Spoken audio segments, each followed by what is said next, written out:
Hi guys, you won't believe in this, but Greta Thunberg was invited to US House of Representatives to testify about Green New Deal initiative. Now you can fairly say that US is governed by little girl. Let's watch her statement. I don't represent any financial or political interests. Well, you're representing socialist movement, so you can be called maybe useful idiot. I have nothing to offer you. That's actually true. Nor am I a scientist.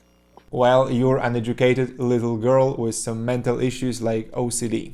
All I can do is to urge you to listen to and act on the science and to use your common sense. Is science a religion now? I am scientist. Who are you, the prophet?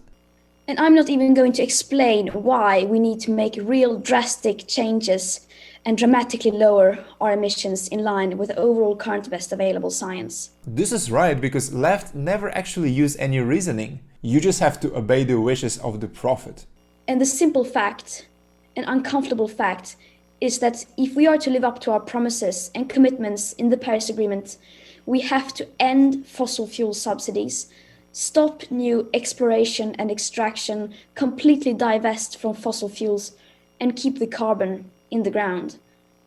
Now, dear little stupid girl, the only alternative to fossil fuel is nuclear energy. You don't have any good technology to store wind or solar at this moment. You can reduce the fossil fuel use, but you can't eliminate it at this point because you're against the nuclear power. especially the US, taking into account the fact that it is the biggest emitter in history. Isn't China emits 3 times more currently? No? So either you do this, or you're going to have to start explain to your children and the most affected people why you are surrendering on the 1.5 degree target. Is she threatening the US House of Representatives? Isn't it act of terrorism? How long do you honestly believe that people in power like you will get away with it? How long do you think you can continue to ignore the climate crisis, the global aspect of equity and historic emissions? Equity. This is the word I was waiting for. It's all about socialism. We, the young people, are the ones who are going to write about you in the history books. We are the ones who get to decide how you will be remembered. It's good that she's admitting that in the communist society, the history is no longer a science, it's just a reflection of the ideology. Now it's time for questions, and the Republican representative is challenging Greta. What in your opinion, is on the ppm parts per million, what actual amount do you think is permissible? Greta doesn't know anything about science or level of ppm and CO2, but she needs to answer somehow. Well, I mean, of course, there is no magic amount that says that this is an okay amount. The science doesn't really work that way. But of course, we can say that it is the higher the concentration of CO2 in the atmosphere is, the bigger the risks are going to be. Isn't she a genius? That's the thing about ideology. You don't have any goals, you don't have any limits. You're in a constant state of climate struggle, no matter what the progress is. What about China, India, the other countries? If this bill passes, there's no retribution against these countries. Just guess what she replied. If we take into account the global aspect of equity, I mean, there are many, many people around the world who need to be able to raise their standard of living.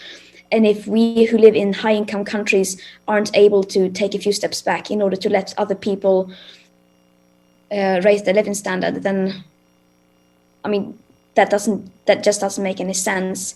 She's explicitly saying that we need to stop all the progress in United States and Europe and let India and China to elevate. And that's the true purpose of climate change struggle. She's so explicitly Marxist here. If they are a young person and they don't know what to do in terms of fighting climate change, what would you advise them to do in a very practical way?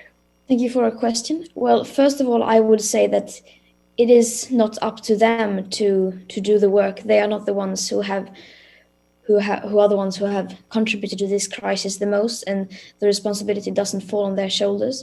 Oh, young people are victims. This is very aligned to the left. So young people don't buy clothes every month, they don't eat beef, they are not being driven by their parents to school. Really? I think it's a disgrace when US House of Representatives inviting a mentally ill little stupid creature to decide about multi-trillion Green New Deal. And you know, the original idea of Karl Marx was that capitalists steal the surplus value from the workers and getting themselves extremely rich. Unfortunately, in all countries from Russia to Bolivia where real socialism was tried and capitalists were eliminated, the economy struggled a lot and everyone realized that this is a hoax. So the left came up with two ideas. First, capitalists steal the climate. And they did it by taking suckered fossil fuel out of the land and making CO2 emissions. Another idea that capitalism is unjust because it's based on white supremacy and everyone who's not white is basically a victim. And as you know, the idea of victimization worked actually very well. You can see at BLM movement and all those hoaxes around it. So now they want to bring some racism into climate change struggle. That's all. Thanks for watching, don't forget to like and subscribe and see you next time. Bye!